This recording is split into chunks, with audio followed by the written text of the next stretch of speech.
ಇದನ್ನೆಲ್ಲ ಹೇಳಿ ಕೇಳಿ ಮಾಡಿ ಒಂದ್ ಸ್ವಲ್ಪ ನೋಡ್ರಿ, ಇಲ್ಲಾಂದ್ರೆ ಇಲ್ಲಿ ನಡಿಬೇಕಲ್ಲ ಉಳಿದ ಕಲಾಪಗಳು. ಕ್ರಮ ತಗೊಳಕ್ ಕೇಳಿ, ಒಂದಿಷ್ಟು ಉಗ್ಯ ಕೇಳಿ ಅವ್ರು ಕರೆಸಿ ಸಚಿವರು ಒಂದು ಸಭೆ ಕರೆದ್ಬಿಟ್ಟು ಹೇಳಕ್ ಕೇಳಿ ಇವ್ರಿಗೆ. ಈಗ ನಾವು ಕೆಟ್ಟದ್ದು ಮಾತಾಡಿದ್ರೆ ಹೇಳಿ, ಗಲಾಟೆ ಮಾಡಿದ್ರೆ ಹೇಳಿ. ಆಯ್ತಲ್ರಿ, ಈಗ ಅಲ್ಲಿ ರೆಫರ್ ಮಾಡಿದ್ದಾರೆ ಅಂತ ಹೇಳ್ತಿದ್ದಾರೆ, ಇನ್ನೇನ್ ಹೇಳೋದು? ತಾವೇ ಮಾತಾಡಿದ್ರೆ ನಾವೇನ್ ಮಾತಾಡೋ ಸ್ವಾಮಿ? ಒಂದ್ ನಿಮಿಷಕ್ಕಿಂತ ಜಾಸ್ತಿ ಆದ್ರೆ ನಾನು ಈ ಹೌಸ್ದಿಂದ ಹೊರಗಾಕಿ. ಒಂದೇನಂದ್ರೆ ಈ ಸಂದರ್ಭದಲ್ಲಾದರೂ ಅದು ಕೇಂದ್ರ ಸರ್ಕಾರ ರಾಜ್ಯ ಸರ್ಕಾರ ಸೇರಿ ನಡೆಸ್ತಿದ್ದಾವೆ. ಈ ಸಂದರ್ಭದಲ್ಲಿ ನಮ್ಮ ಸ್ಟೇಟ್ನಿಂದ ಒಂದು 10-5 ವೆಂಟಿಲೇಟರ್ ಸಪ್ಲೈ ಮಾಡಿ ಅಂತ ಹೇಳಕ್ ಹೊರಟ್ರೆ ಅದಕ್ಕೂ ಬೇಡ ಅಂದ್ರೆ ಬೇಡ, ನೀವು ಏನು ಕೊಡಬೇಡಿ, ಸತ್ತೋರು ಸಾಯ್ತಾರೆ. ನಾನು ಕಳ್ಕೊಂಡಿದ್ದೀನಿ, ನನ್ನ ಹೆಂಡತಿ ಅಕ್ಕನ ಸ್ವಂತ ಕಳ್ಕೊಂಡಿದ್ದೇನೆ, ನನ್ನ ಹೆಂಡತಿ ತಮ್ಮನ್ನು ಕಳ್ಕೊಂಡಿದ್ದೀನಿ ವೆಂಟಿಲೇಟರ್ ಇಲ್ಲದೆ. ಈಗ ಅಲ್ಲಿ ಗ್ರಾಮ ಪಂಚಾಯತ್ ಅಧ್ಯಕ್ಷ ಒಬ್ಬ ಸಾಯ್ತಾ ಇದ್ದಾನೆ. ಅದಕ್ಕೆ ಹೇಳಕ್ ಹೋದ್ರೆ ಏನಾಗೋಯ್ತು? ನಾನು ಪಾರ್ಟಿ ವಿರೋಧ ಮಾಡಿದ, ಸರ್ಕಾರ ವಿರೋಧ ಮಾತಾಡಿದ್ನಾ?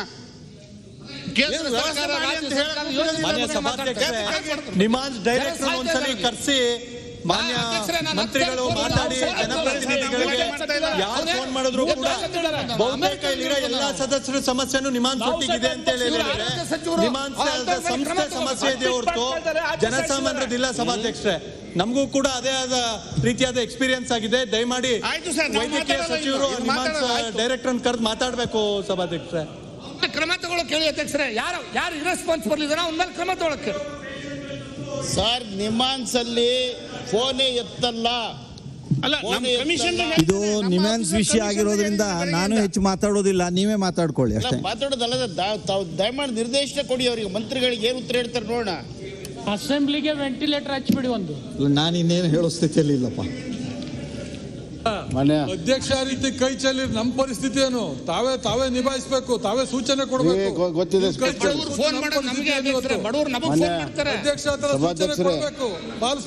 ಹಾಲಪ್ಪನವರು ಎತ್ತಿರುವಂತ ಈ ವಿಷಯವನ್ನ, ನಿಮಾನ್ಸಲ್ಲಿ ಅತಿ ಹೆಚ್ಚು ವೆಂಟಿಲೇಟರ್ ಇರುವುದು ನಿಮಾನ್ಸಲ್ಲಿ.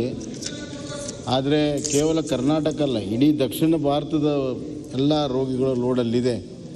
ಆದರೆ ಬೆಳಗ್ಗಿನೇ ಬಂದು ಅವ್ರು ಕಾಯ್ತಾ ಇರುವಂಥ ವಿಷಯವನ್ನು ಅವ್ರು ಪ್ರಸ್ತಾಪ ಮಾಡಿದ್ದಾರೆ.